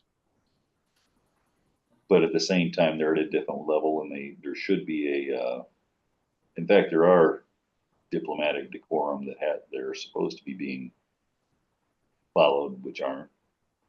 So there's a lot of problems, but I think if we can come together as a society and talk about it, not scream at each other, we can get to the root of things. Because I've learned a lot from you today, man. I think the biggest problem is they want us to keep fighting, so we don't look at the big fish. Oh, you're you're the one that's causing this. Oh wait, no, not me. No. It's like, yeah, y'all think Antifa's the main villain in the United States? No, I knew that. No, those guys are not the main villain. Just like I was not the main villain doing the work that I did. We're all just players on a big stage, but we can hop off anytime we choose. Yep, exactly. Man, well, this has just been a fantastic conversation. I can't wait to make this a more regular thing with you. Yep. You know, and maybe we can find some people who are willing to sit down and talk with you as well. You know, I would really like this podcast over time. I'd really like to mix up some worlds. You know, we need to quit doing the shit that we've been doing. The point guns at each other, screaming at each other. There's a time and place for that, but we've done it so much. Like, I would much rather sit down and have a conversation, have a little smoke, bullshit with someone on the opposite side. I'm not worried you're going to kill me. I'm not worried you or your uncle's friends are going to kill me. I'm not worried the militias are going to come get me. But, you know, I got Antifa on my page now, and they're the ones threatening me. They're the ones saying they're looking into me. They're the ones making me feel pushed into a corner. So Send it's in like, my direction.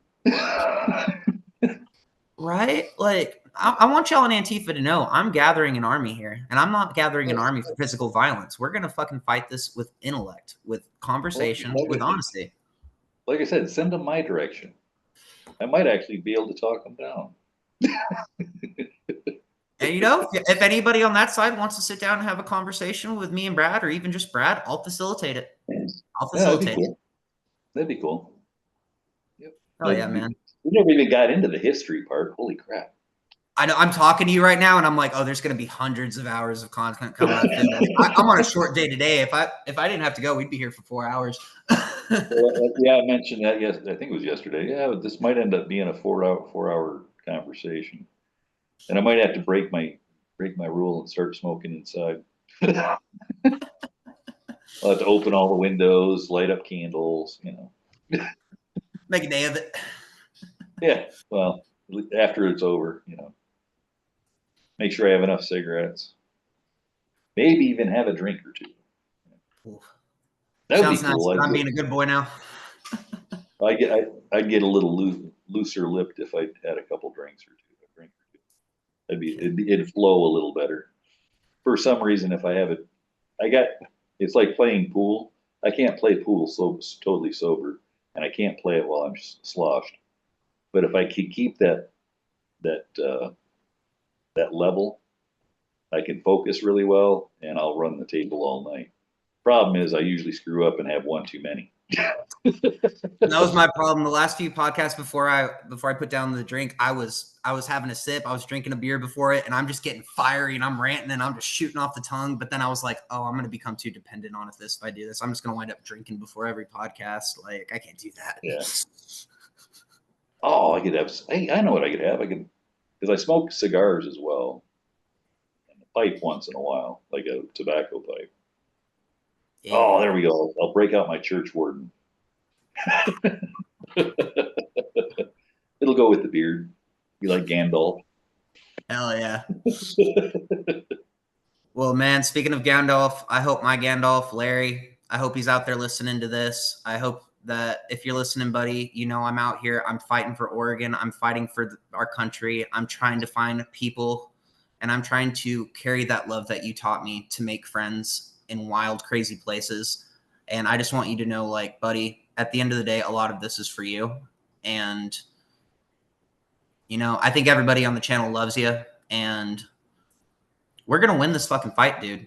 Dude, talking with you, Brad, it has given me such hope, because I was like, where are we going to go today? Are we going to be talking about race war? Are we going to talk about Rahowa? Are we going to be doing this? Are we going to be talking about the Jews? None of this went where I expected. We talked about all three or all four.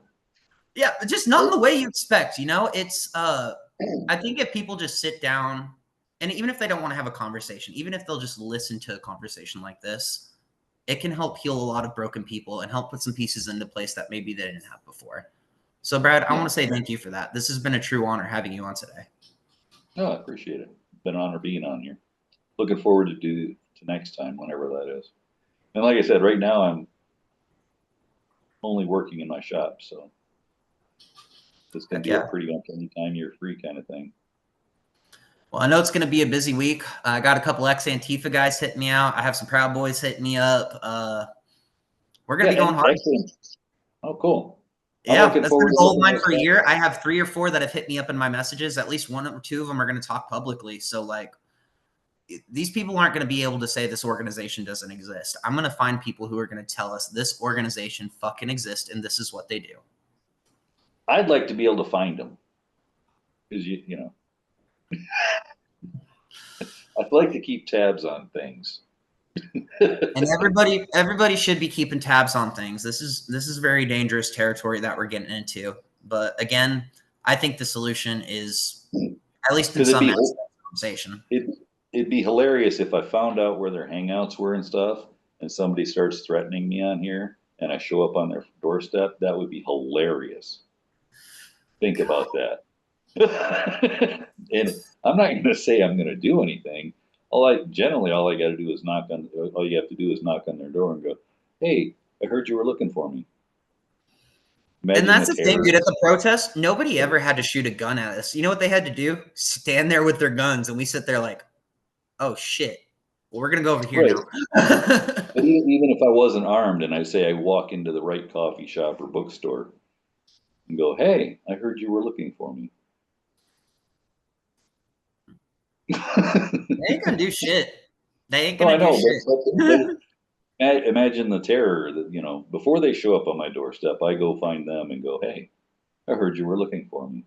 You want to sit down and talk like I did on the podcast or on YouTube? We can do that, or it can go other ways." Yeah. We have alternatives before violence. I would much rather be civil and have a discussion with you. Yeah. And I think everybody feels that way for the most part. I really feel like it's only 1 or 2% of people out there on the streets on the right that aren't willing to have a conversation. Most everybody I experienced on the other side at those protests, they were down to talk always. So like to people on that side, take advantage. Like, yeah.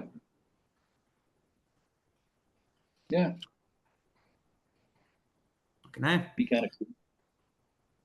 That way we can actually start focusing on the big fish. Yep. They're the ones who are going to kill us in the end. Yeah, the ones that want us dead. They may not kill us all. I don't see that happening, but at the same time, they want to. Recognize it. Would you rather be looking at somebody that doesn't really hate you, would you rather be looking at somebody that's not really a real threat, or would you actually be able to go, "Oh, that's where the giant space laser's coming from"? That's where the Death Star is.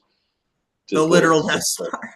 Yeah, to put it in Star Wars parlance, there's the Death Star. Okay. Yeah, you guys want to fight a war. At the end of the day, a lot of this is really sci-fi. Like, you guys could be getting into some Star Wars, Harry Potter territory like I am really quick. It's a lot funner than screaming at strangers on the streets, let me tell you.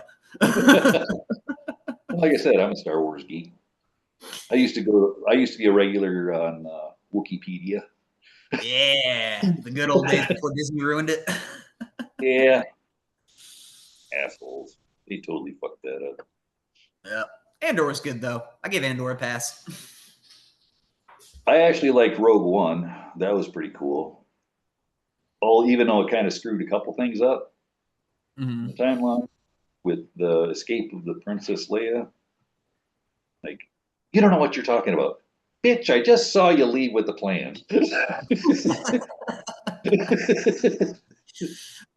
Oh, facts, man, facts. Well, Brad, this has been an amazing conversation. You're starting to talk about Star Wars, so I know if we keep going, I'm going to go another 30 freaking minutes. So we should probably pull the plug. Let's leave on that note. Let's leave on a Star Wars note. That's a good note to leave on. Hell yeah, that's the best note we can leave it on this channel. Yeah. Awesome. But man, God bless you. Thank you for reaching out. I don't know if you feel the same way, but I consider you a friend now, and it's going to be an honor to have more conversations with you moving forward. Yeah, it was an honor. Like I said, an honor to have this conversation. First time I've been on this side of YouTube. This is not necessarily comfortable. I'm not sure if I'm comfortable with being on this side because I've always been, the guy behind the scenes, the one not pulling the strings, but the one you don't generally see me ever. Well, that makes it even more of an honor, man. Like, you're being willing to put your face to this and speak out. It's really cool. So thank you for that. Yeah, no problem. Yeah, it was, yeah, let's leave it on the Star Wars note because we're going to start again on some other tangent. I know we will. We have a lot to talk about. Let's Yeah, we do. save some. Let's save something for next time. Sounds good, man. Well, this has been a true honor. Thank you guys all out there for being a part of this. Make sure to hit like, share, subscribe. And yeah, you guys be sure to have a great rest of your day. And just try to, no matter what side of the aisle you're on, start looking into the other side of the aisle. Not what they're screaming, not what they're bitching about. Try to look into their heart. Try to look into their soul. Try to look into their brains, because that's how we're going to beat this. All right. Or you guys have a good day. Or if they are screaming at you, just laugh at them. Sometimes that's the best thing you can do. Sometimes you just got to show them what a dumbass they are. Yeah, pretty much. All right, I'm going to let you go. I'm going to shut up. No stress, man. This has been great. Peace and love. All right. Yep, peace and love.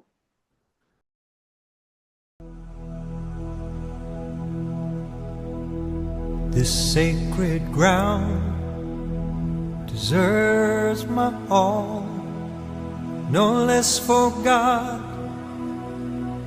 or freedom's call. And if my life be laid down, let it be on sacred ground.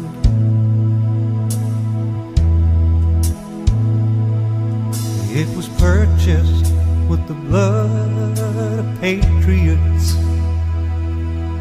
consecrated for liberty, protected through the generations. Now the future rests with me. This sacred ground deserves my all, no less for God or freedom's call. And if my life be laid down, let it be on sacred ground.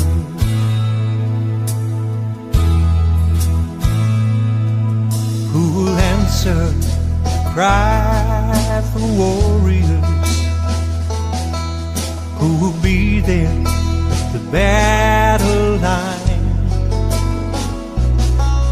Who will lift up a prayer for courage? Who will bury me if I die? This sacred ground deserves my all, no less for God or freedom's call. And if my life be laid down, let it be on sacred ground. If I should die, watch o'er my family. My brothers shed no tears for me, for I will be among the angels who've given all to keep all free. This sacred ground deserves my all, no less for God or freedom's call. And if my life be laid down, let it be on sacred ground. And if my life be laid down, let it be on sacred ground.